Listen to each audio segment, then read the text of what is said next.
artillery starts firing canister, those little round balls like shotgun blasts, some of them double rounds of it. Here at the angle, we have Lieutenant Alonzo Cushing from Delavane, Wisconsin.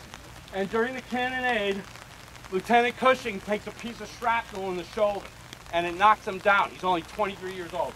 Cushing gets up, and he keeps leading the gun. A little while later in the cannonade, I have to say it like it is, he takes a piece of shell in the crotch, which hurts a lot. And now he's really messed up, and he keeps manning the gun. And I have this theory about Cushing. When he takes that second wound, he knows he's going to die. He has no chance. So he decides, I'm going to take out as much of the enemy as I can. Right when the cannonade stopped, just before the Confederates came across the field, Lieutenant Cushing holds himself together, and he walks up to the top of the ridge to his boss, Brigadier General Alexander Webb. And he walks up to Webb, and Webb wrote this letter on July 4th to his wife. And he said, Cushing salutes and blood's dripping off his hand. And Webb said to his wife, I was certain that the lieutenant was going to ask to leave the field for medical care. But Cushing says, sir, don't you think my remaining guns will be more effective down at the angle? And I say, how does the rebel army expect to get by a line with men like that? Right? Talk about courage. So 2 guns, maybe he has left, nobody's sure. Cushing gets them right down at the angle. And as the rebels charge up, Cushing yells fire, and he shot through his open mouth, and he's killed. The next guy to take the command is Sergeant Frederick Fugger, who barely speaks much English because he's from Germany. And he's going to lead the guns. He'll retire a major general in the U.S. Army. Fugger also is awarded the Medal of Honor. One of the veterans said, oh, you can't win the Medal of Honor. You can only be awarded it. He's awarded the Medal of Honor. No, because if you die, you can't get the Medal of Honor in the Civil War. Although there is a petition now out to give Cushing the Medal of Honor. And, he deserves, but, if you're going to give it to him, then you better give it to a lot of guys here that died. And they didn't do that. So, I don't know. That's up to Congress.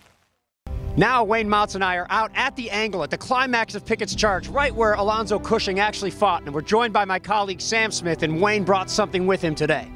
Oh, I just think you can't get a better connection to understanding the battle than to have something exactly like this brought on the battlefield. And that's why it's so important what the Civil War Trust does in preserving the land, so you can go there and see these spots and experience them. And what we do at the National Civil War Museum, along with a lot of other museums in the country, and preserving the last tangible artifacts of America's most terrific conflict, the Civil War.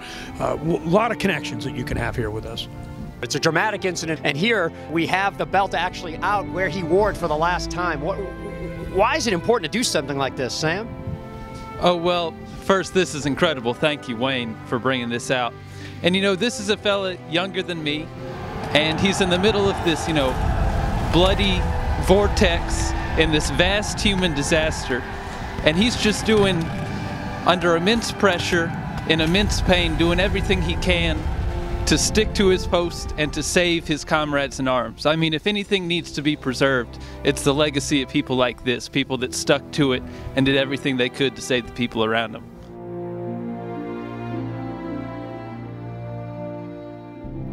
Wayne, thank you so much for allowing this treasure to be brought out here today, and thank you for watching. Today, the nation that lived pauses to pay tribute to one of those who died there, to bestow the Medal of Honor, our highest military decoration, upon First Lieutenant Alonzo H. Cushing. Now, typically, this medal must be awarded within a few years of the action, but sometimes even the most extraordinary stories can get lost in the passage of time. So I want to thank the more than 24 family members of Lieutenant Cushing who are here, including his cousin twice removed, Helen Loring Ensign from Palm Desert, California, who will accept this medal.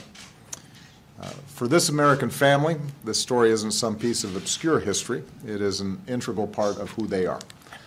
And today our whole nation shares their pride and celebrates what this story says about who we are. The President of the United States of America, authorized by Act of Congress, March 3, 1863, has awarded in the name of Congress the Medal of Honor to First Lieutenant Alonzo H. Cushing, United States Army. First Lieutenant Alonzo H. Cushing distinguished himself by acts of bravery above and beyond the call of duty while serving as an artillery commander in Battery A, 4th U.S. Artillery, Army of the Potomac at Gettysburg, Pennsylvania, on July 3, 1863, during the American Civil War. That morning, Confederate forces led by General Robert E. Lee began cannonading 1st Lieutenant Cushing's position on Cemetery Ridge. Using field glasses, 1st Lieutenant Cushing directed fire for his own artillery battery. He refused to leave the battlefield after being struck in the shoulder by a shell fragment. As he continued to direct fire, he was struck again, this time suffering grievous damage to his abdomen. Still refusing to abandon his command, he boldly stood tall in the face of Major General George E. Pickett's charge and continued to direct devastating fire into oncoming forces. As the Confederate forces closed in, 1st Lieutenant Cushing was struck in the mouth by an enemy bullet and fell dead beside his gun. His gallant stand and fearless leadership inflicted severe casualties upon Confederate forces and opened wide gaps in their lines, directly impacting the Union forces' ability to repel Pickett's charge.